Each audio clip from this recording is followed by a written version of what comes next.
Parang ganito siya bilas. Parang ganito yung kulay ng spandrel nila.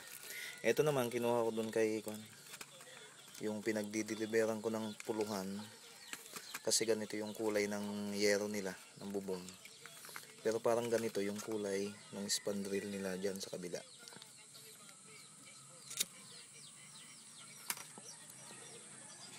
Ayan. Ganyan. Parang oak yata ang tawag dyan. Oak. At eto nga pala yung grinder ko bilas. Ganyan siya. Na pwede mo ding lagyan ng isang talim dito at saka doon. Pwede doon. Magkabilaan yung axle niya. Ganyan siya.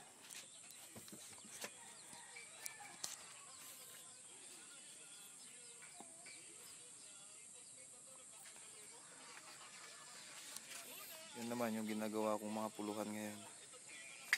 Di-deliver mamaya tapos upload. Yan. Yan siya.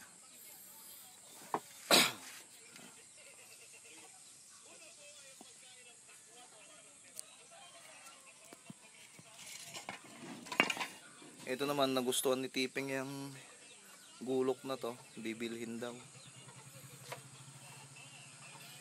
Okay na.